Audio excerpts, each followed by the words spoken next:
देखो बच्चों, Indian Contract act अगर एक्चुअल में देखा जाए इसका नाम ही इंडियन कॉन्ट्रैक्ट एक्ट है, लेकिन ये जो कॉन्ट्रैक्ट एक्ट है ना, ये एक्चुअली स्टैब्लिश किया गया था ब्रिटिशर्स ने इस एक्ट को स्टैब्लिश किया था। लेकिन धीरे धीरे क्या हुआ, इसने इंडिया के अंदर जब स्टैब्लिश होना शुरू किया तो इंडियन कॉन्ट्रैक्ट एक्ट नाम दे दिया गया इसका। तो इसके बारे में हम थोड़ा सा स्टडी करने जा रहे हैं। बहुत ही इंपॉर्टेंट एक्ट है और सबसे ज्यादा मार्क्स का भी एक्ट है आपके एग्जाम के लिए। तो बेटा स्टार्ट करते हैं। मैं कुछ नोट्स भी लिखवाऊंगा, वो भी लिखते रहना साथ के साथ, प्लस जो मैं आपको पीपीटी दिखा रहा हूँ वो भी देखते रहना समझने के लिए, ठीक है। देखो बच्चों, जो लॉ का सब्जेक्ट है ना, वैसे बहुत ही ज्यादा इजी सब्जेक्ट है, लेकिन इसकी सबसे बड़ी प्रॉब्लम यह है, बच्चे इसको लिख नहीं पाते। इसको लिखना बहुत मुश्किल हो जाता है, एग्जीक्यूट करना बहुत मुश्किल हो जाता है। तो बेटा एग्जीक्यूशन के लिए आप डेफिनेशन को समझना, प्रॉपर एग्जांपल्स को समझना, तब जाके आप लिख सकते हो, ठीक है। तीनों को बात समझ आ रही है?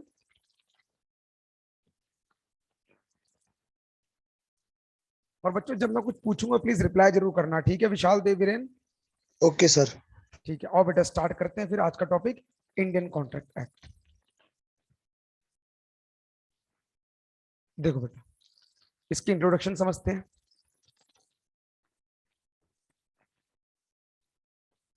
कह रहा है Indian Contract Act 1872 governs law relating to contracts in India. कह रहा है इंडियन कॉन्ट्रैक्ट एक्ट जो आया, इसके अंदर जितने भी गवर्न्स के बारे में, मतलब स्टैट्यूटरी के बारे में, जितने भी कानून के बारे में, ये सारी चीजें लिखी थी। हमारे यहाँ पर जो कानून की बात हम करेंगे, कानून का मतलब ये नहीं कि क्राइम हो गया सजा दे दो, वो सब नहीं पढ़ना हमें। हम इसको क्या पढ़ रहे हैं, किसी दो व्यक्तियों के बीच में कोई बातचीत हो जाती है। फॉर एग्जाम्पल, मैंने बोला देव ने मुझे बोला कि सर मैं अपनी गाड़ी बेचना चाहता हूँ। मैं कहा ठीक है देव, मैं तुमसे खरीद लूंगा, इतने पैसे मेरे से ले लेना। हम इन कॉन्टेक्ट्स की बात कर रहे हैं, ठीक है।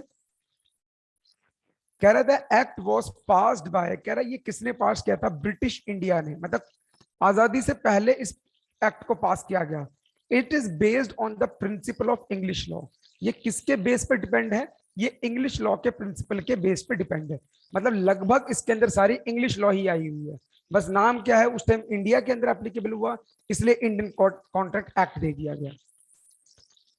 कह रहा this act is applicable to whole of India including Jammu and Kashmir. पहले बेटा इसके अंदर ना जम्मू कश्मीर का था नहीं, लेकिन अब ये क्या बोल देगा, अब जम्मू कश्मीर में भी एप्लीकेबल हो जाता है। समझ आ गई मेरी बात? हाँ जी सर। अब सुनना बेटा, कॉन्ट्रैक्ट का मतलब मुझे वीरेन बताएगा क्या होता है, इस कॉन्ट्रैक्ट का मीनिंग क्या होता है, वीरेन बताएगा बेटा? वीरेन कभी कॉन्ट्रैक्ट वर्ड सुना है?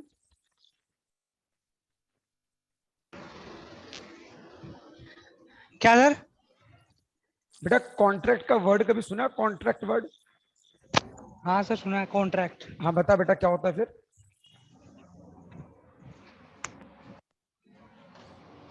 बता बेटा, सुना है तो।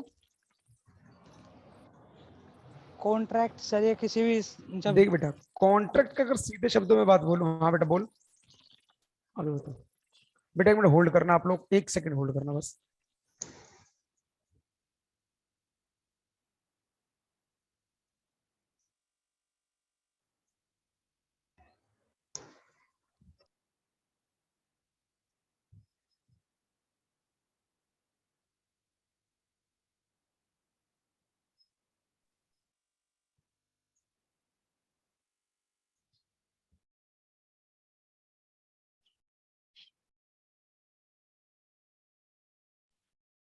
सृष्टि बेटा मेरी आवाज आ रही है?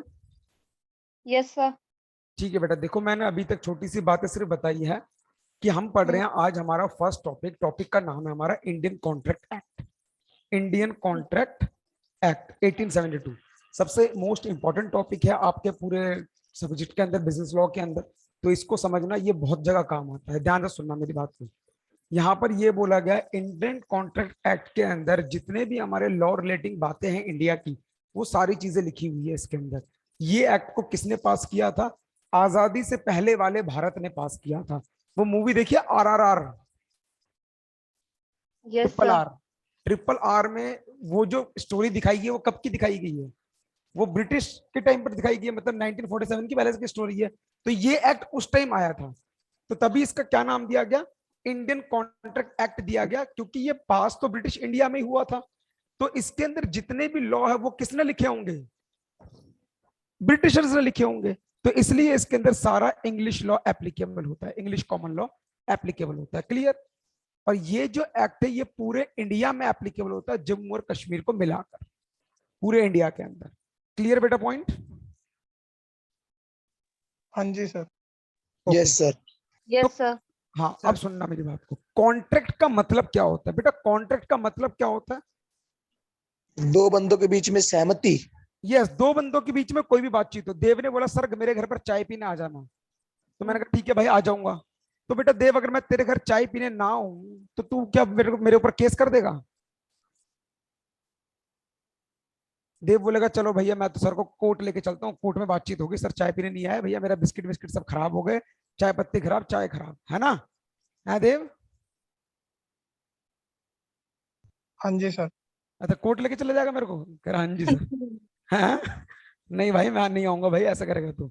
देखो यहां पर सबसे बड़ी बात क्या आती है, कॉन्ट्रैक्ट का मतलब यहां पर बोला गया कि जरूरी नहीं है कि दो बीच के बीच समझौता और बहुत सारी चीजें आती है, सिर्फ बातचीत होना ही कॉन्ट्रैक्ट नहीं होता।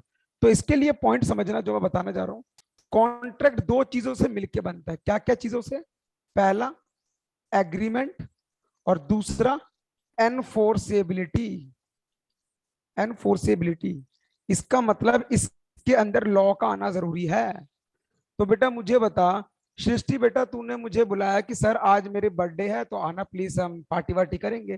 तो बता बेटा अगर मैं घर पर ना आऊं तो बेटा क्या होगा? मेरे पर केस बर्थडे कर देगी बेटा? सेलिब्रेशन तो नहीं नहीं सर। मेरे पे केस तो नहीं कर सकती। तो बेटा इसका नहीं, मतलब हम दोनों के बीच में क्या हुआ? एग्रीमेंट तो हुआ, एग्रीमेंट हुआ। लेकिन एनफोर्सेबिलिटी नहीं हुआ। एग्रीमेंट हुआ लेकिन कोई भी लॉ की बात बीच में नहीं आई, मतलब नहीं। एनफोर्सिबल नहीं है।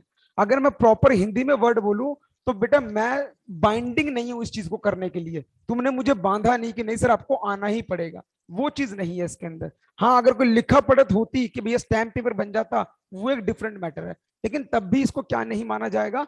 कॉन्ट्रैक्ट नहीं माना जाएगा। ये सिर्फ किस वर्ड में यूज होगा? एग्रीमेंट में यूज होगा। Clear? Yes sir. Okay. Agreement क्या होता है बेटा? एग्रीमेंट भी दो चीजों से मिलकर बना हुआ है। पहला ऑफर और दूसरा एक्सेप्टेंस। पहला ऑफर, दूसरा एक्सेप्टेंस। और इसके बीच में क्या आता है? कंसीडरेशन। क्या आता है? कंसीडरेशन। बेटा सारे बच्चे पॉइंट को समझेंगे। अब कंसीडरेशन की बात को सुनना।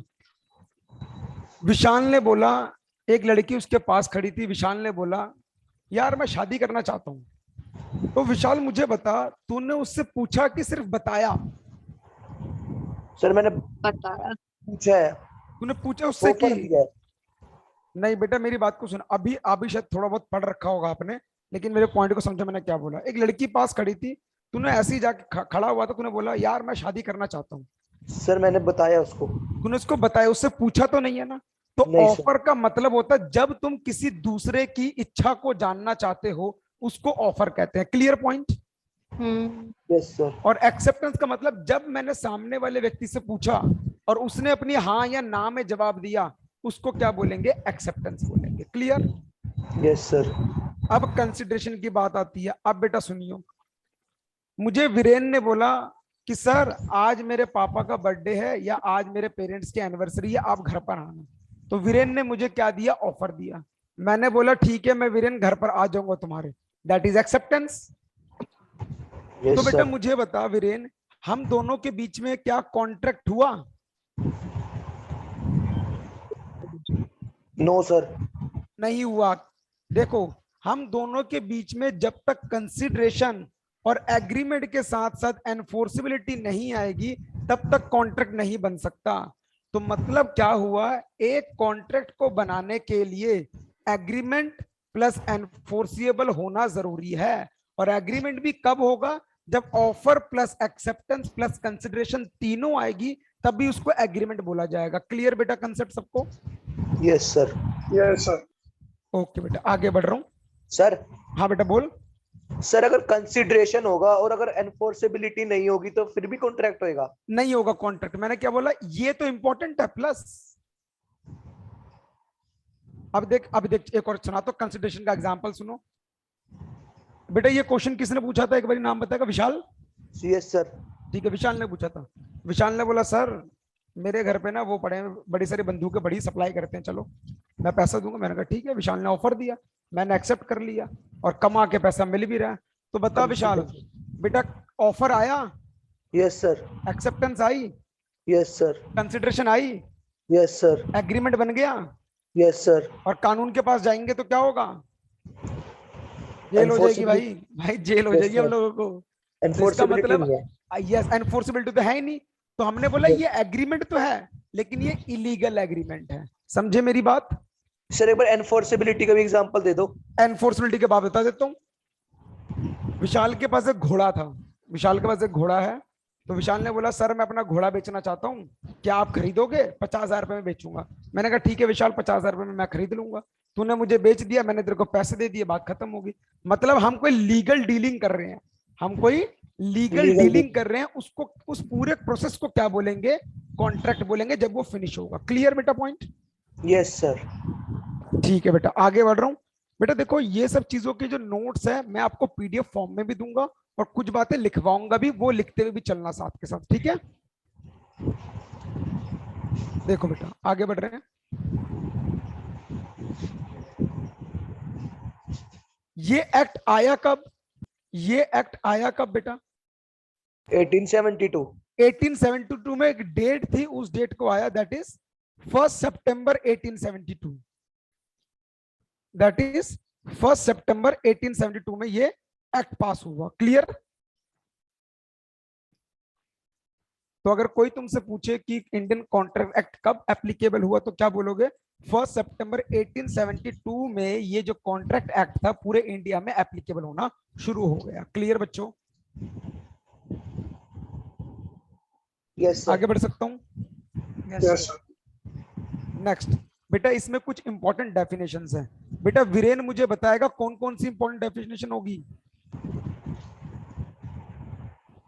अभी हमने क्या क्या पढ़ा? पहला कॉन्ट्रैक्ट, कॉन्ट्रैक्ट के अंडर क्या आया? Agreement plus enforceability. उसके अंडर क्या आ गया? Consideration, offer plus acceptance. तो मतलब ये सारी इंपॉर्टेंट डेफिनेशंस हैं। आगे बढ़ूं? Yes sir. Yes sir. Yes sir. देखो बेटा, तो हमने बोला ये 5 हमारे पास इंपॉर्टेंट डेफिनेशन है। First is proposal. बेटा प्रपोजल का मतलब ही क्या होता है?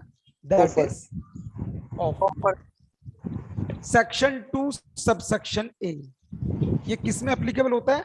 सेक्शन 2 सबसेक्शन ए। इसको क्लॉज ए भी बोलते हैं। देखो बेटा इसको पढ़ने का तरीका क्या होता है, मैं यहां लिख देता हूं, सेक्शन 2 क्लॉज ए पढ़ते हैं इसको, ठीक है? बेटा देखो एग्जाम में अगर आपको सेक्शंस याद नहीं है तो लिखने की जरूरत नहीं है। अगर याद हो तो ही लिखना, नहीं याद हो तो मत लिखना वरना गलत हो जाएगा क्वेश्चन, ठीक है? दूसरा क्या है? Acceptance, section 2B। तीसरा क्या है? Agreement, section 2E। सर आपकी वॉइस ब्रेक हो रही है। ब्रेक हो रही है वॉइस? बेटा एक मिनट रुक जा, मैं नेटवर्क चेक कर लूं अपना। बेटा सबको मेरी वॉइस ब्रेक हो रही है कि सिर्फ सृष्टि को? सर सही आ रही है मतलब। तो इसका मतलब, चलो कोई नहीं, मैं दोबारा रिपीट कर देता हूं। हमने बोला इसके अंदर हमने 5 चीजें पढ़ी। क्या क्या पढ़ी? मैं साइड में डायग्राम बना रहा हूं दोबारा। हमने पहला पढ़ा कॉन्ट्रैक्ट, तो first definition is belongs to contract. फिर हमने इसके अंदर क्या पढ़ी? 2 चीजें। सेकंड इज एग्रीमेंट, और ये एनफोर्सेबिलिटी का मतलब मैंने तुम्हें बता दिया है। तो एग्रीमेंट ये पढ़ लिया, पढ़ना है अभी हमें। इसके अंदर 2 चीजें आई, कंसिडरेशन और ऑफर और एक्सेप्टेंस। एक्सेप्टेंस। तो हमें इन सबके डेफिनेशंस को पढ़ना पड़ेगा। क्लियर बच्चों? तो बेटा Yes, sir. आप लोग अपनी कॉपी में एक ऐसा डायग्राम बना लो कि कॉन्ट्रैक्ट क्या होता है और उसके सामने सेक्शंस को लिख लो जल्दी से।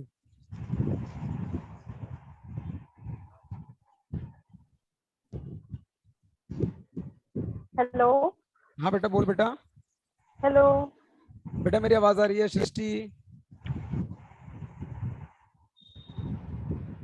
सर आपकी वॉइस बहुत ज्यादा ब्रेक हो रही है। बेटा सृष्टि मेरी वॉइस, शायद आपका नेटवर्क वो चल रहा है इस वजह से ब्रेक हो रही है, क्योंकि बाकी बच्चों को क्लियर है मेरी वॉइस। यस सर क्लियर है। सृष्टि अब वॉइस आ रही है?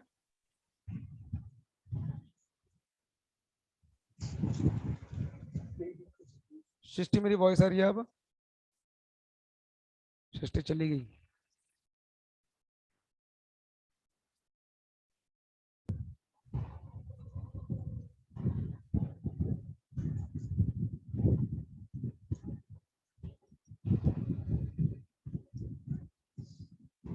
डन बच्चों, लिख लिया? Yes sir. आगे बढ़ रहा हूँ। देखो सर बेटा, वैसे चैप्टर कितने मार्क्स का आता है? बेटा देखो आपका एग्जाम पैटर्न मैं बता देता हूँ। आपके एग्जाम पैटर्न में क्या होता है, एक क्वेश्चन आता है 20 मार्क्स का, या 15 to 20 मार्क्स का एक क्वेश्चन होता है। हमको टोटल एग्जाम में कितने क्वेश्चन करने हैं, हमें करने हैं 5 क्वेश्चन। तो 15 इंटू 5 कितना हो गया, 75 हो गया। 75। तो ये चैप्टर कम से कम आपका 15 से 20 मार्क्स का हो गया एक चैप्टर आपका। ठीक है, यस सर। और बेटा आगे बढ़ते हैं अब हम। कॉन्ट्रैक्ट क्या होता है, ध्यान से सुनना बेटा, बहुत इंपॉर्टेंट डेफिनेशन, कॉन्ट्रैक्ट की definition. N agreement which is enforceable by law, वो एग्रीमेंट जो लॉ के द्वारा एनफोर्सिएबल है उसको क्या बोलेंगे, कॉन्ट्रैक्ट बोलेंगे। एग्जाम में कैसे आंसर लिखोगे आप लोग, आप लोग लिखोगे according to section 2E of the Indian Contract Act 1872, an agreement which is enforceable by law is known as contract.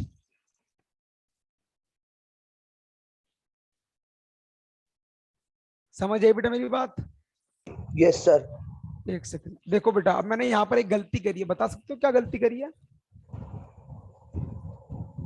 कोई बता सकता है?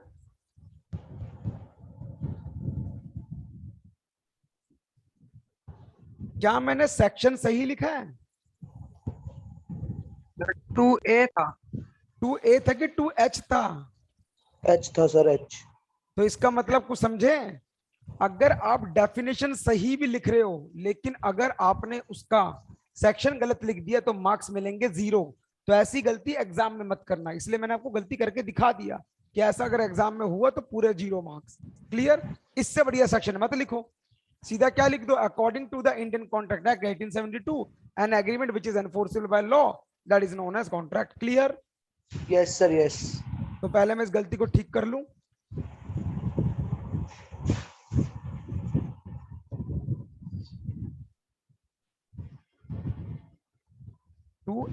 टू एच क्लियर बेटा पॉइंट? Yes sir. अब फॉर एग्जाम्पल अगर लिखना है तो लिखने लिखो, for example a offer to sell a car of rupees 20,000 to B and B accept the offer and pay the price to A and A deliver the car to B। Clear बच्चों?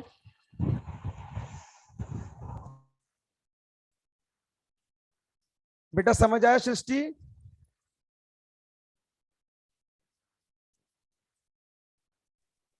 No sir. हाँ बेटा, कहाँ से समझ नहीं आया बेटा बता? सर ये मेरी यहीं से मेरी क्लास छूट गई थी, अच्छा बैक ठीक है, हो मैंने गई थी मेरी। ठीक है मैंने पीछे कुछ समझाया नहीं, बस मैंने ये बताया था 5 डेफिनेशन इंपॉर्टेंट पढ़नी है। उसमें से पहली डेफिनेशन मेरी ये है कॉन्ट्रैक्ट की। तो कॉन्ट्रैक्ट की डेफिनेशन क्या है? एन एग्रीमेंट, वो एग्रीमेंट जो लॉ से एनफोर्सिएबल है उसको क्या बोलेंगे? कॉन्ट्रैक्ट बोलेंगे। कॉन्ट्रैक्ट। एग्जाम में अगर क्वेश्चन आता है कि डिफाइन कॉन्ट्रैक्ट, तो कैसे आंसर लिखोगे? According to section 2H of the Indian Contract Act 1872 an agreement which is enforceable by law. For example, A offer to sell a car of rupees 20,000 to B, B accept the offer and pay the price to A deliver the car। सबको समझ आ गया ये? Yes sir. Yes sir. तो बेटा क्या एक और example मुझे बता सकते हो सारे के सारे? सृष्टि बेटा एक और एग्जांपल दे सकती है मुझे? एक मिनट सर।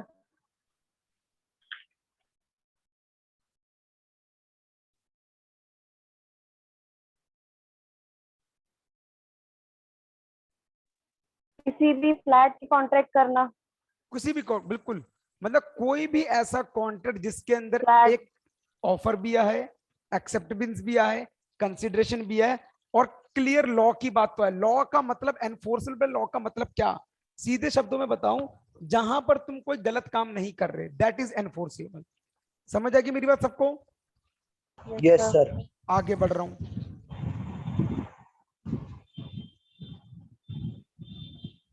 देखो बेटा, कॉन्ट्रैक्ट को मैंने कैसे बाइफरकेट किया। कॉन्ट्रैक्ट का मतलब एग्रीमेंट एंड एनफोर्सेबल। समझ आ गई मेरी बात? Yes sir. आओ बच्चों आगे बढ़े। दूसरा, अब जैसे कॉन्ट्रैक्ट की सीढ़ी से हम नीचे उतरे, तुम्हारे डायग्राम में किसकी सीढ़ी नजर आई? एग्रीमेंट की सीढ़ी नजर आई। तो अब हमें क्या चाहिए? एग्रीमेंट की डेफिनेशन चाहिए। तो एग्रीमेंट की डेफिनेशन क्या कहती?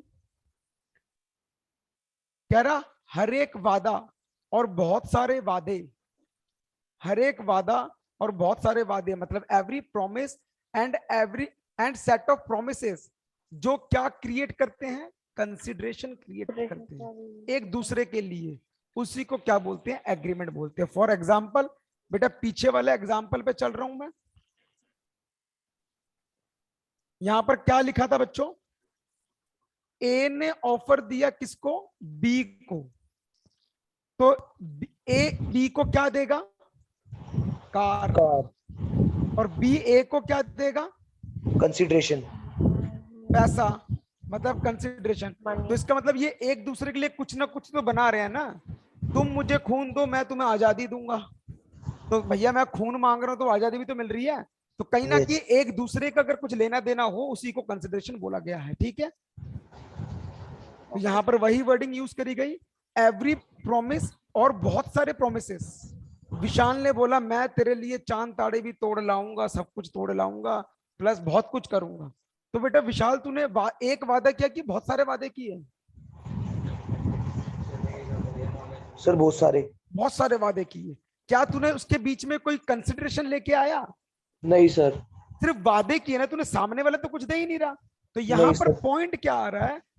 Every promise and set of promises forming consideration for each other, एक दूसरे के लिए, तभी जाके ये क्या बनेगा? एग्रीमेंट बनेगा। तो तो सर जो एग्जाम आपने में अभी कैसे एग्जांपल लिखोगे अगर दिया, एग्रीमेंट? हाँ सर जो अभी आपने एग्जांपल दिया उसमें कंसिडरेशन की बात हुई नहीं, तो इसका मतलब वो एग्रीमेंट नहीं है। वो एग्रीमेंट नहीं है, वो सिर्फ ऑफर हुआ। वो तो सिर्फ ऑफर हुआ। तू बोल रहा है कि मैं तेरे लिए चांद तारे तोड़ लाऊंगा, ये लाऊंगा वो लाऊंगा, तो तू ऑफर दे रहे उसको। क्या तू मेरे से शादी करना चाहती है? मैं तेरे लिए ये कर दूंगा। समझा विशाल? Yes sir. तो ये तुमने क्या किया? सिर्फ ऑफर दिया है। तो सारी कंडीशन को भी चेक करेंगे, तब पता चलेगा कि कॉन्ट्रैक्ट कैसे होता है। अभी धीरे धीरे आगे बढ़ रहे हैं हम। तो एग्जाम में कैसे लिखोगे? वही अकॉर्डिंग टू सेक्शन, एग्रीमेंट का सेक्शन क्या बताया था? 2E of Indian Contract Act 1872, every promise and every set of promises forming the consideration for each other is known as agreement. Clear बच्चों? Yes sir. आगे बढ़ सकते हैं? Yes sir. और Yes, sir. इस पे एक एग्जांपल लिखे, लिखेंगे फटाफट से एग्जांपल। तो यहां पर क्या हुआ? A offers to sell a computer to B for rupees 10,000. B accept this offer. B ने ऑफर एक्सेप्ट कर लिया। तो जैसी बी ने ऑफर को एक्सेप्ट किया, तो यहां पर क्या बन गया? This offer after acceptance, acceptance के बाद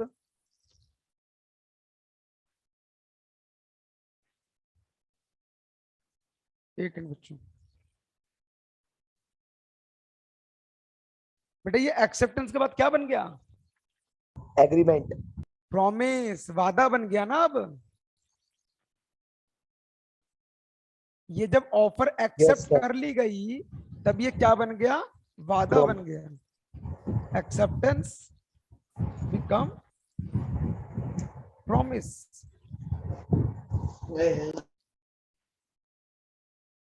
बिकम प्रॉमिस। तो ये जो प्रॉमिस किस किस के बीच में हुआ है? ए और बी के बीच में। तो ए बी को क्या दे रहा है? कंप्यूटर। बी ए को क्या दे रहा है? पैसा। तो इसीलिए इसको क्या बोला गया? एग्रीमेंट का मतलब जब ऑफर को एक्सेप्ट कर लिया जाए और साथ में कंसिडरेशन भी आ जाए उसको एग्रीमेंट बोलेंगे। क्लियर बच्चों? Yes sir. आगे बढ़ सकता हूं? Yes sir. Okay. Yes sir. एक बार पीछे चलते हैं वापस। नहीं, कुछ ज्यादा ही पीछे आ गया। 1 मिनट। एग्रीमेंट पढ़ लिया हमने, उसके बाद सीढ़ी उतर गया तो अगला क्या दिखा? एनफोर्सेबिलिटी। तो बेटा फटाफट से कॉपी में लिखेंगे एनफोर्सेबिलिटी का मतलब। मैं साइड में लिख रहा हूं यहां पर। Enforceability is set if it gives a legal obligation.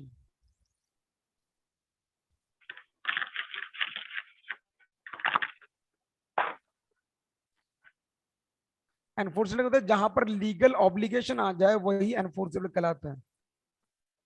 Legal obligation, जहां पर लीगल ऑब्लिगेशन आएगी उसी को क्या माना जाएगा? एनफोर्सेबल माना जाएगा। तभी वो एग्रीमेंट को एनफोर्सेबल कर सकते हैं। ठीक है, बात समझ आ गई? Yes sir. एक स्टोरी सुनाओ इसके ऊपर। Yes sir. बेटा सुनना मेरी बात। एक बेल्फर नाम का बंदा था। कौन था? बेल्फर वर्सेस बेल्फर, 1919। देव बेटा समझ आ रहा है? Yes sir. तो बेल्फर वर्सेस बेल्फर में क्या हुआ? बेल्फर एक पति था, सरनेम है इनका। तो पति ने पत्नी को बोला कि भाग्यवान मैं जा रहा हूं, कहां पर? बाहर जा रहा हूं, तो तू टेंशन बिल्कुल मत लियो, मैं तेरे को हर महीने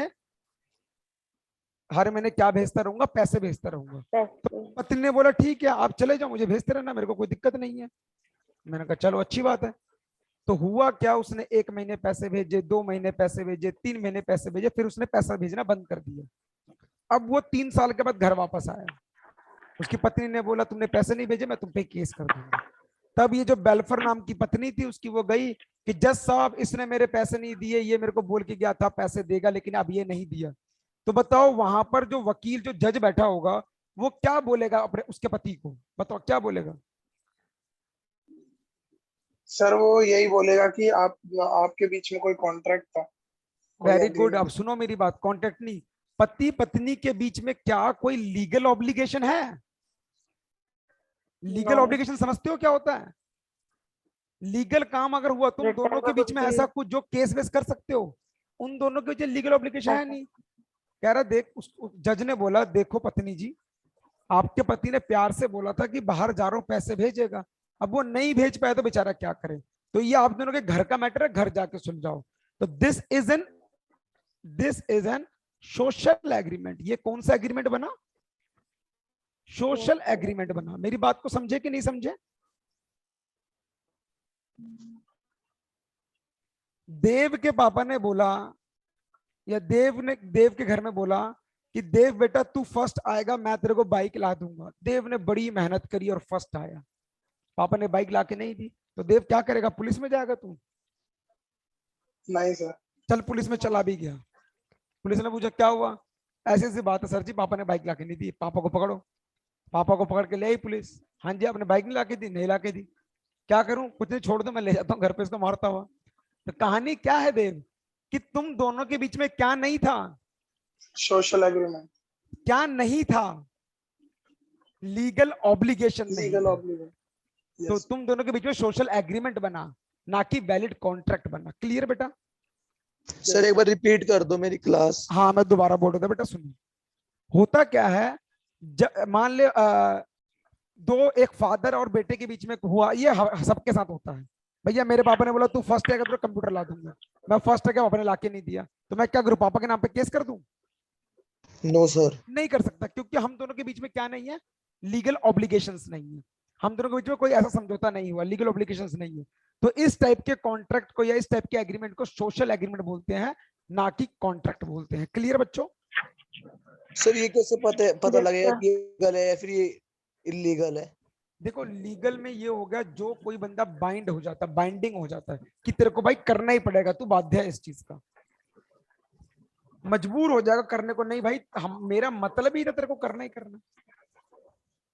अब जैसे छोटी सी बात, तुमने आज क्लास ली, नेक्स्ट क्लास में फीस दे दी, फिर मैं क्लास लेने से मना कर दूं, तो बताओ हम दोनों के बीच लीगल रिलेशनशिप है कि नहीं है? Yes sir. है ना, क्योंकि मुझे क्लास लेनी पड़ेगी, क्योंकि तुमने Yes. मुझे पैसा दिया है। तो इसको कहते हैं लीगल रिलेशनशिप।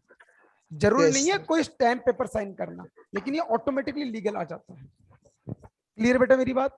सर ये sir. 1919 बेल्फर बेटा वर्सेस ये ईयर है, बेल्फर। ये केस है, 1919 का केस है ये, बेल्फर वर्सेस बेल्फर, ये केस स्टडी है। सर इसमें क्या हुआ था? मैं दोबारा समझा देता हूँ, ध्यान सुनना। 1990 में बेल्फर वर्सेस बेल्फर में क्या हुआ था, बेल्फर नाम की एक पत्नी थी और बेल्फर नाम का पति था, मतलब सरनेम था। तो पति जब बाहर जा रहा था काम करने के लिए, तो पति ने बोला कि मैं तेरे को हर महीने पैसे भेजता रहूंगा, लेकिन पति ने 2-3 महीने पैसे दिए, फिर पैसे भेजना उसने बंद कर दिया। जैसे ही उसने पैसे भेजना बंद कर दिया, तो पति ने उठा के उसको कोर्ट कचहरी पे ले गई कि तुम कोर्ट चलो, तुम तो पैसा दे नहीं रहे हो। तो जज साहब ने बोला भैया देखो ये तुम्हारे घर का मामला है, ना कि कोई लीगल ऑब्लिगेशन है तुम दोनों के बीच में, तो घर जाकर सुलझाओ। क्लियर? Yes sir. आगे बढ़ जाऊं? Yes sir. तो ये हो गया एनफोर्सेबिलिटी का मतलब, जहां पर लीगल ऑब्लिगेशंस आएगा तभी जाके किसी भी एग्रीमेंट को हम तुम्हारा एनफोर्सेबिलिटी बोल सकते हैं। ठीक है, नेक्स्ट इज ऑफर या फिर प्रपोजल। बेटा एक सेकंड,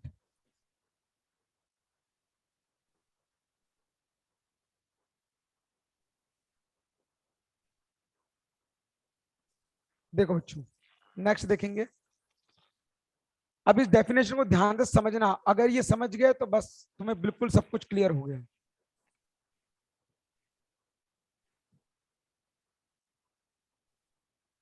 ऑफर का मतलब क्या था, मुझे कोई बताएगा? सृष्टि, ऑफर का मतलब क्या था बेटा?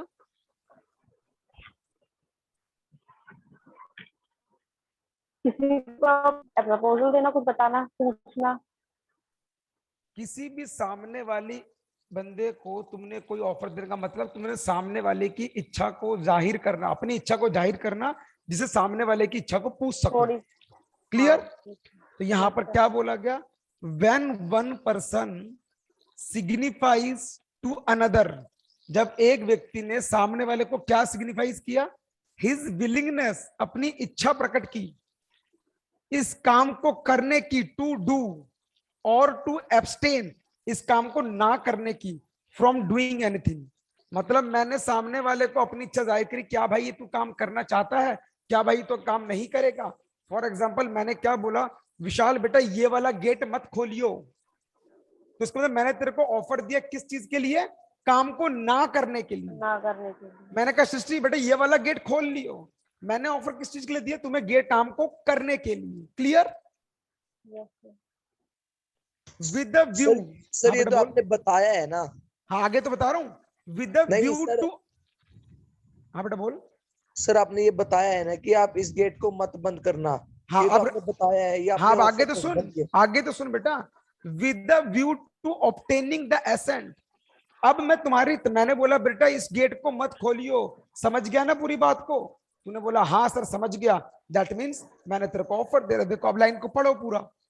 When one person signifies to another his willingness to do or to abstain from doing anything with a view to obtaining the assent, सामने वाले की इच्छा भी जाननी है। क्लियर?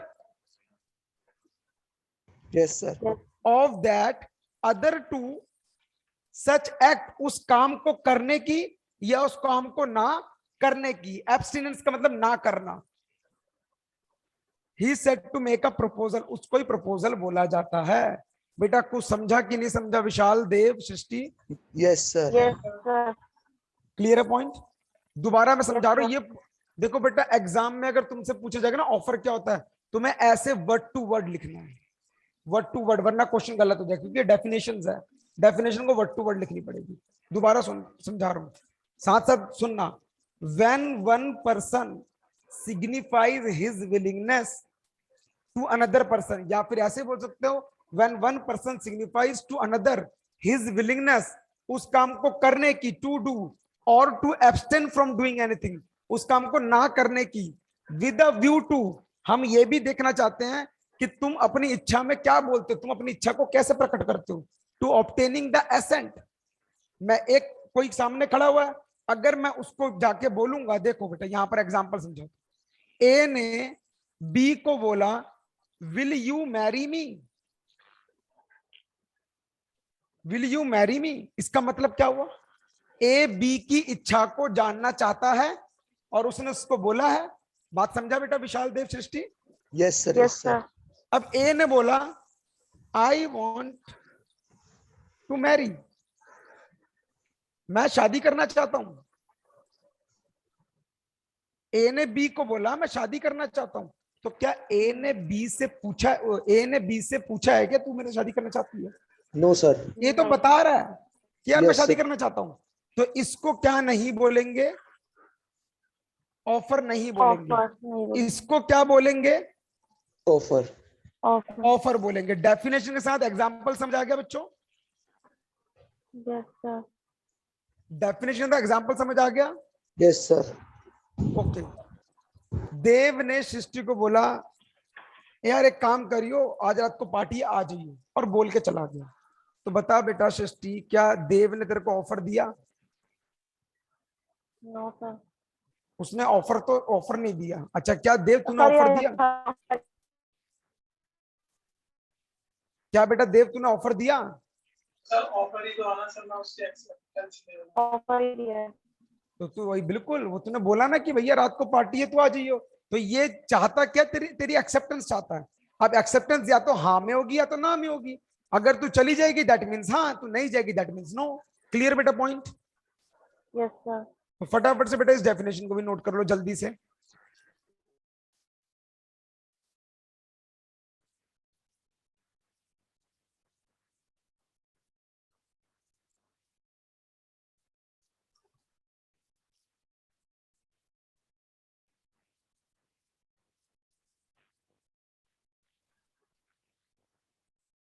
सर लिख ली। वेरी गुड बेटा। बेटा 2 मिनट बेटा, एक बच्ची लिख रही है। तो बेटा जितना मैं करवाऊंगा डेली आपको उतना डेली रीड करना और डेली पढ़ना, वरना बेटा दिक्कत हो जाएगी आपको, ठीक है? वरना लिखने में Yes. बहुत प्रॉब्लम आएगी। और रेडी टेस्ट के लिए भी रेडी रहते रहना। हर क्लास से पहले छोटा सा क्वेश्चन दूंगा लिखने को, फिर हमारा आगे हम आगे बढ़ेंगे, ठीक है? Yes sir.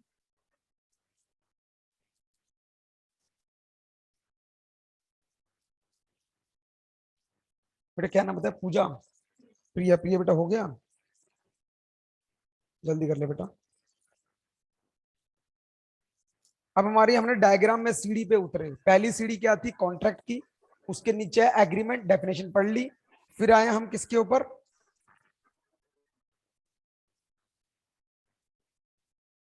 उसके किसके नीचे आया बेटा? एनफोर्सबिलिटी के बाद उसके नीचे क्या आया हमारा?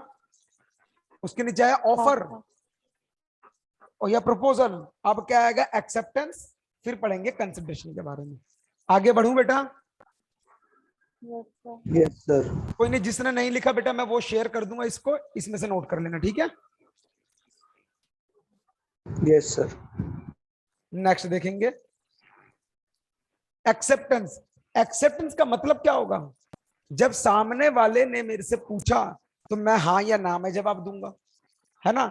बेटा मुझे एक बात बता, सामने वाले ने कोई काम करने को बोला है और बेटा देव बेटा तूने हाँ कर दिया उस काम करने को, तो बताओ तूने एक्सेप्टेंस दी कि नहीं दी? सर मैंने हाँ करने के लिए दूसरा आपको सर एक्सेप्टेंस दी थी। फॉर एग्जाम्पल तूने बोला सर चाय पे आ जाना, मैं कहा ठीक है मैं आ जाऊंगा, तो मतलब मैंने एक्सेप्टेंस दे दी ना। हाँ, तो इसका मतलब एक्सेप्टेंस मिल जाएगी। अब सीधी सी बात यही होगी, तो यहाँ पर यही प्रॉब्लम होगी, हमें ये देखना पड़ेगा वो जो एक्सेप्टेंस हुई है वो किस टाइप की एक्सेप्टेंस है, क्या वो हाँ वाली है कि ना वाली है। बस एक्सेप्टेंस होनी चाहिए, तो हाँ में कर चाहे ना में कर। देखेंगे बेटा डेफिनेशन क्या कहती है इसकी। कह रहा है when the person to whom the proposal is made signifies, हमने जिस व्यक्ति को प्रपोजल दिया था उसकी इच्छा को जानने के लिए जब वो प्रपोजल एक्सेप्ट हो जाएगी उसी को एक्सेप्टेंस बोलेंगे। मेरी बात समझ आई कि नहीं समझ आई? Yes, sir. देव ने विशाल को एक ऑफर दिया था उसकी इच्छा को जानने के लिए कि वो काम को करेगा कि नहीं करेगा। It means offer. तो देव ने जब ये बोला विशाल को अब ये ऑफर दिया गया, उसकी इच्छा जानने के लिए वो काम को करेगा कि नहीं करेगा। तो जब उस काम को करने के लिए उसने एक्सेप्टेंस दे दी तो उसको क्या बोलेंगे? एक्सेप्टेंस बोलेंगे। समझा नहीं समझा? Yes sir, yes sir. Simple सा Yes, फंड है, sir. कोई मुश्किल नहीं है। देखो बेटा मेरे एग्जाम्पल को ना ज्यादा पर्सनली मत लेना, क्योंकि बहुत छोटे छोटे एग्जाम्पल दूंगा जिसे जल्दी समझ आएगा। देखो मेरी बात को सुनना, एक बार स्टॉप राइटिंग, सुनो मेरी बात को। ए ने बी को बोला कि बी मैं तेरे से शादी करना चाहता हूं, क्या तू मेरे से शादी करना चाहती है? तो ए ने बी को क्या बोला? उसने अपनी इच्छा को प्रकट किया उसकी इच्छा को जानने के लिए, तो इसने ऑफर दे दी। क्लियर? तो ए ने ऑफर दे दिया बी को। अब ये डेफिनेशन क्या कहती? जब किसी व्यक्ति को अपनी इच्छा बताई गई हो उसकी इच्छा जानने के लिए, मतलब बी की बात चल रही है यहां पर, अगर बी ने उस ऑफर को एक्सेप्ट कर लिया उसको एक्सेप्टेंस बोल देंगे। और जब वो प्रपोजल या ऑफर एक्सेप्ट हो जाएगा वो क्या बन जाएगा? वादा बन जाएगा, प्रॉमिस बन जाएगा। क्लियर बच्चों? सर एक बार ये बताना, ये क्या लिखा है, ये हिज एसेंट देयर टू हाँ मतलब? एसेंट बता रहा हूं। एसेंट का मतलब क्या होता है? उसकी इच्छा। ठीक है, देखो when the person to whom मतलब कौन? ए की B? B. B very good, याद रखना ए बी का कंसेप्ट। ए वो व्यक्ति है जिसने ऑफर दिया, बी वो व्यक्ति जिसको दिया गया। व्हेन पर्सन टू whom मतलब to be the proposal is made, proposal दिया गया किस चीज के लिए? His assent thereto. His मतलब कौन? ए। Again B. तो बी की इच्छा को जानने के लिए अगर Yes, वो sir. प्रपोजल को एक्सेप्ट कर लिया गया तो वो प्रॉमिस बन जाएगा, खत्म होगी बात। क्लियर बच्चों? Yes sir. Yes, sir. ठीक है, नोट कर लो बेटा, इसके अंदर एग्जांपल वही सेम। ए ने बी को बोला, बी ने हाँ कर दी, दैट मींस एक्सेप्टेंस। आगे बढ़ जाऊं? Yes sir, yes sir. Next. Sir offer में क्या एग्जांपल था कि ए ने बस बी को ऑफर दे दिया मतलब? हाँ ऑफर में क्या होगा? देखो बेटा यहां पर मैं दो बातें लिख रहा हूं। पहला, A to B will you marry me. इसका मतलब क्या हो गया? ए ने अपनी इच्छा जाहिर करी दूसरे की इच्छा को जानने के लिए। Second, sir. B to A, yes I want to marry you, I want to yes sir. Marry you. इसका मतलब बी ने वो जो ऑफर दिया था उसको उसको एक्सेप्ट कर लिया, मतलब बी ने ए को वादा भी कर दिया, प्रॉमिस कर दिया। क्लियर बेटा? Yes sir. ठीक है, आगे बढ़ जाऊं? Yes sir. पार्टीज बेटा, एक कॉन्ट्रैक्ट में कितनी पार्टी होती है? Sir minimum 2। अभी 2 ही पढ़ी है हमने। कौन कौन? एक ए था एक बी था। उस ए को क्या बोलेंगे और बी को क्या बोलेंगे? दोनों को क्या बोलेंगे बेटा? सो लवर। पार्टीज। हाँ भाई, दोनों को लवर बोलेंगे, तो शादी करना चाहता है। हमने कहा दोनों का कुछ नाम है। क्या नाम है? एक नाम आता प्रोमिसर, दूसरा नाम आता प्रोमिसी। मतलब कॉन्ट्रैक्ट के अंदर कितनी पार्टीज होती है? There are 2 parties, one is promisor and second is promisee. Clear? Promise, sir. Promisor का मतलब क्या? A. Person making the proposal, उसको प्रोमिसर बोलते हैं। मतलब कौन? ए। जो बंदा प्रपोज करता है, ऑफर देता है, उसको क्या बोला जाता है? प्रॉमिसर। और प्रॉमिसी कौन? जिसने वादा किया या जिसने ऑफर को एक्सेप्ट किया, दैट इज बी। क्लियर बच्चों? सर इसमें मिनिमम 2 ही पार्टीज होती है, हाँ, मतलब दो ही कि होती है बेटा। हाँ, ज्यादातर दो ही पार्टीज होती है। Okay sir. क्योंकि ना जो हम पढ़ रहे बिजनेस लॉ, इसको दूसरी लैंग्वेज में मर्केंटाइल लॉ भी कह सकते हो तुम। मर्केंटाइल लॉ मतलब व्यापारों के बीच में, ट्रेडर्स के बीच में ये कॉन्ट्रैक्ट बनते हैं। Okay sir, okay.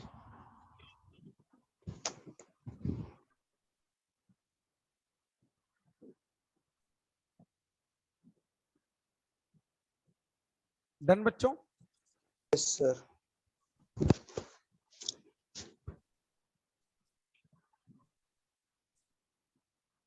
अब तुम्हारे एग्जाम का सबसे इंपॉर्टेंट क्वेश्चन आने वाला है, जो ज्यादातर एग्जाम में आता ही आता है। आगे बढ़ जाऊं? Yes sir. कंसिडरेशन क्या होती है? कंसिडरेशन का Money. मतलब, तुम मुझे खून दो, मैं तुम्हें आजादी दूंगा, मतलब something in return. Consideration means something in return, that is technical word use होता है क्विड प्रो क्वा। ये टेक्निकल वर्ड है बेटा लॉ के। क्विड प्रो कुआं का मतलब है समथिंग इन रिटर्न। मैं कुआं बोलता हूं, तुम कुओं बोल सकते हो, ठीक है? क्विड प्रो कुओं, तो ये टेक्निकल वर्ड है। इसको लैंग्वेज में क्या कहते हैं?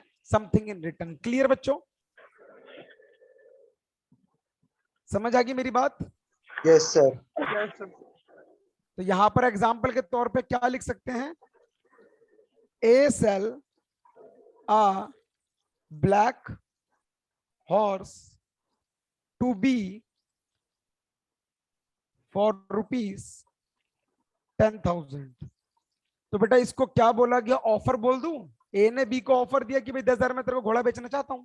Yes sir. बी ने क्या किया? Be accepted. बी ने जैसे ही एक्सेप्ट कर लिया, मतलब एक्सेप्टेंस बन गई, और बी ने प्रॉमिस कर दिया।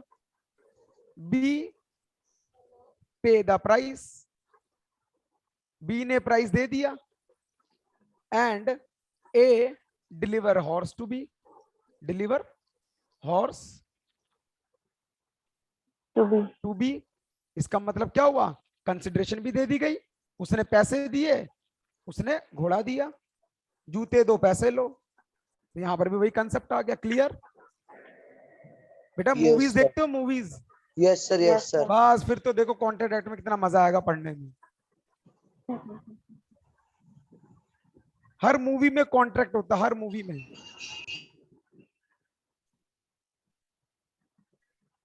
पुष्पा मूवी देखी है? Yes sir. तो उसने क्या बोला? भाई चंदन के ट्रक मैं तभी दूंगा जब तू मुझे 5 लाख रुपए देगा। तो उसने पार्टनर भी बनाया, 5 लाख भी दिया, फिर चंदन की लकड़ी भी ले गया वो। समझे? आओ बच्चों आगे बढ़े।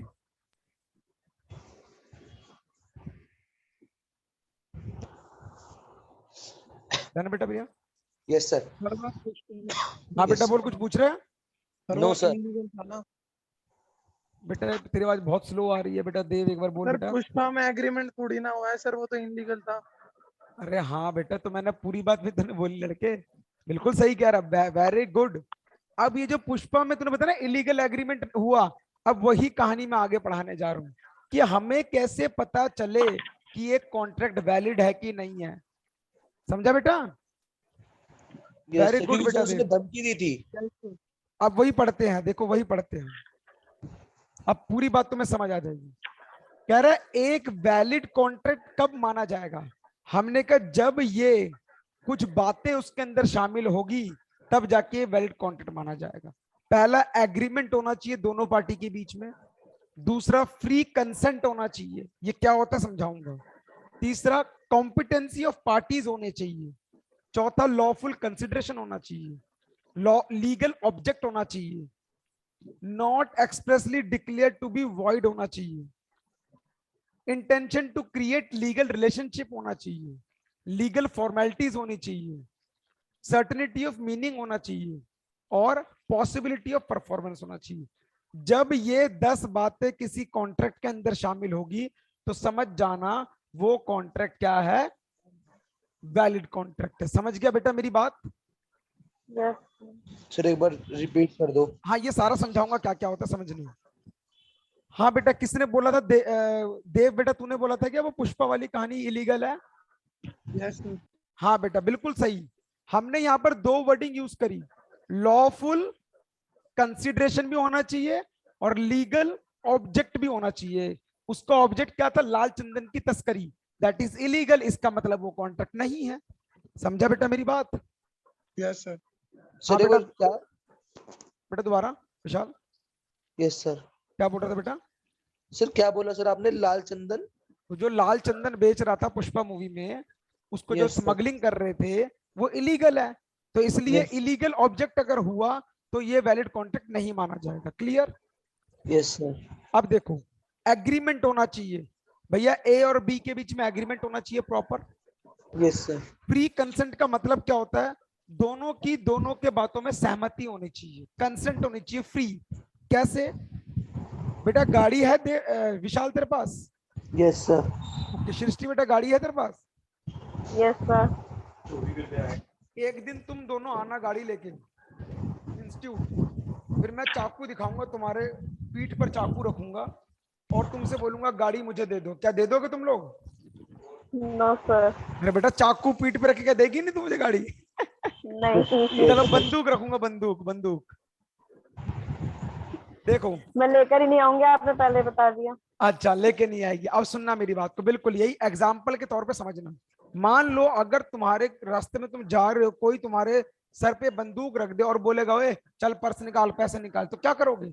देना पड़ जाएगा ना। देना तो इसका Yes, sir. मतलब उसने धमकी दी तुम्हें, तो इसका मतलब क्या जो तुमने अपनी कंसेंट दी वो फ्री थी? फ्री का मतलब क्या? बिना दबाव के। जो No, sir. तुमने उस चोर Free को नहीं थी। पर्स वर्स दे दिया, क्या बिना दबाव के दिया? नहीं, उसने दबाव दिया था, हमें प्रेशराइज किया था। तो अगर तुम्हारी कंसेंट फ्री नहीं होगी तो वैलिड कॉन्ट्रैक्ट नहीं होगा।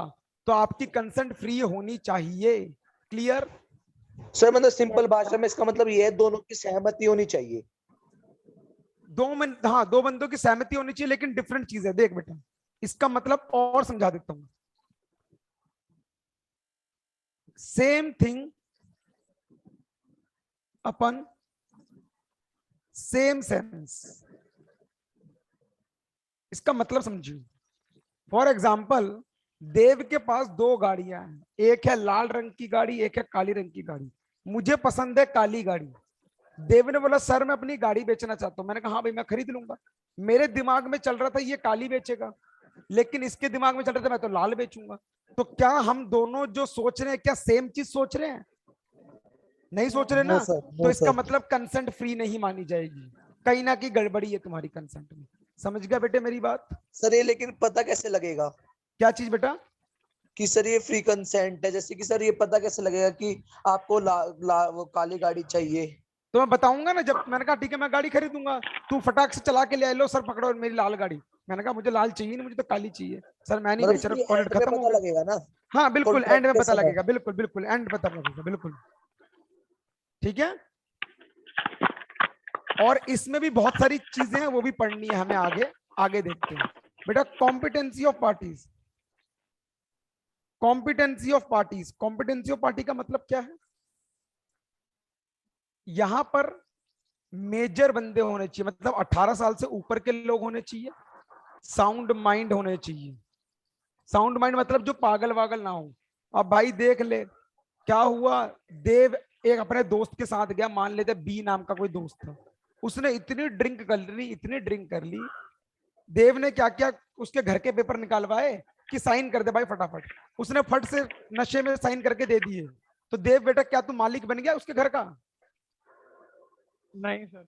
क्यों नहीं बना भाई? प्रॉपर्टी तेरे नाम हो गई। यस सर बन गया। बन गया ना। लेकिन वहां पर अगर उसने ये प्रूफ कर दिया कि मैं उस टाइम पे होश में नहीं था, तो वो कॉन्ट्रैक्ट खत्म हो जाएगा। तो इसलिए उसको साउंड माइंड जब होगा, मतलब वो होशो हवास में होगा, तब उस केस में कुछ भी करवाओगे तभी जाके वो कॉन्ट्रैक्ट माना जाएगा। क्लियर? सर ये लेकिन ये प्रूफ कैसे होगा? वो प्रूफ करना बताएंगे। अभी बहुत बड़ा टॉपिक पढ़ना है बेटा, बहुत पढ़ना है अभी ओके बताएंगे। सर। ठीक है। लॉफुल कंसिडरेशन, स्मगलिंग वंगलिंग का काम नहीं होना चाहिए, ना ही ऑब्जेक्ट ना ही वो। तूने कहा सर देव ने बोला सर मेरा एक दोस्त है उसको मार दो, मैं आपको 1 लाख रुपए दूंगा। मैंने कहा ठीक है, तो मतलब मेरा ऑब्जेक्ट भी गलत प्लस कंसिडरेशन भी गलत, तो इसका मतलब वो ऐसे कॉन्ट्रैक्ट नहीं है। Clear? Okay sir. Not expressly declare to be void, इसका मतलब है जिस काम को करने के लिए मना किया गया है उस काम को नहीं कर सकते आप। फॉर एग्जाम्पल, तुम्हें बोला गया है कि भैया कूड़ा नहीं फेंकना कहीं पर, लेकिन तुम वो काम कर रहे हो और उसी काम करने के पैसे ले रहे हो। तुमने कहा तू रोड पे कूड़ा फैला, तू लोगों को मार, या तुम चाइना से सामान खरीदो बेचो, तो अगर हमारे लॉ ने मना कर दिया कि ये सब चीजें नहीं करनी, तो आप नहीं कर सकते। जैसे कि यूक्रेन और रशिया, यूक्रेन वालों को मना है कि रशिया से सामान नहीं खरीदना, तो मतलब उन लोगों से या वो काम नहीं कर सकते। Clear? Intention to create legal relationship, इसका मतलब दोनों के बीच में ऐसा रिलेशनशिप होना चाहिए जो लीगल रिलेशनशिप क्रिएट करता है। याद है बेटा बेल्फर वर्सेस वेलफेयर? Yes sir. क्या उनके बीच में लीगल रिलेशनशिप क्रिएट हो रही थी? नहीं हो रही थी, क्योंकि पति पत्नी के बीच में सोशल एग्रीमेंट होता है, लीगल नहीं होता, वो सोशल एग्रीमेंट होता है। घर का मामला घर पे निपटाओ, क्योंकि वहां पर पति के ऊपर कोई प्रेशराइज नहीं था कि तेरे को पैसे भेजने ही पड़ेंगे, या पत्नी के ऊपर प्रेशराइज नहीं था कि तुम्हें पैसे लेने ही पड़ेंगे। तो वो एक उनका आपस का समझौता था, ना कि कोई लीगल फॉर्मेलिटीज थी। Clear? Yes sir. Legal formalities का मतलब होता है जो तुम्हारे कॉन्ट्रैक्ट पेपर बनते हैं, स्टैम्प पेपर हो गया, साइन हो गए, ये सब लीगल फॉर्मेलिटीज होती है। ठीक है? सर्टेनिटी ऑफ मीनिंग का मतलब क्या है? सृष्टि दुकान पे गई, कहती मुझे गोल गोल सफेद सफेद दे दो। सृष्टि बेटा क्या मांग रही थी दुकान पे जाके? सुन नहीं पाई सर, मैं क्या बोला आपने? मैंने बोला तू दुकान पर गई है, तूने वहां पर बोला कि मुझे गोल गोल सफेद सफेद दे दो। क्या है मांग रही थी बेटा? गोल गोल सफेद सफेद क्या? तूने कुछ डिमांड किया, तो इसका मतलब जो चीज हम मांग रहे हैं ना उसका मतलब भी होना चाहिए। फॉर एग्जाम्पल मेरी बात को समझना, मैं एक दुकान पे गया, वो ऑयल डीलर है। वो क्या है? ऑयल डीलर है। मैंने कहा भैया तेल दे दो मुझे, तो वो पूछेगा ना कौन सा तेल चाहिए, तो मतलब तुम्हारा जो मीनिंग है वो सर्टन होना चाहिए, उसको पता होना चाहिए तुम क्या मांग रहे हो। समझ आई मेरी बात? सर वो हम बताएंगे तभी तो पता लगेगा ना दूसरे को। हाँ वही तो चीज बता रहा हूँ कि जो भी तुम बता रहे हो, जैसे काफी बार क्या होता है, मैं बाइक ठीक करवाने जाता हूँ, मुझे सामने वाला कोई नाम बता, मुझे समझ ही नहीं आता, फिर मैं जाके बताता हूँ भैया यहाँ लगता है, यहाँ लगता है, यहाँ लगता है। तो भैया जब हमारा मीनिंग ही सर्टेन नहीं है तो कॉन्ट्रैक्ट भी सर्टेन नहीं है।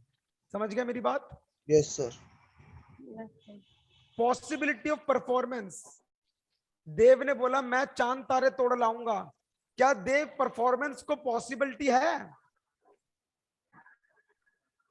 क्या देव तू चांद तारे तोड़ ला सकता है बेटा? Yes sir. तू चांद तारे No. तोड़ सकता है? No sir. सुना ही नहीं, देव ने सुना ही नहीं प्रॉपर।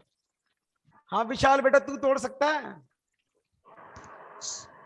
No sir. सर अगर ठान ली तो तोड़ भी सकते हैं। अच्छा वो तेरी ठान लेके तोड़ सकता है। तो बेटा कह रहा है जिस काम को करने की पॉसिबिलिटी ना हो तो वो वैसी कॉन्ट्रैक्ट में खत्म हो जाता है। तूने बोला कि मेरे को 10,000 रुपए दे, अभी मैं मुर्दे को जिंदा कर दूंगा, मरे हुए आदमी को जिंदा कर दूंगा, तो परफॉर्मेंस ही पॉसिबिलिटी नहीं है।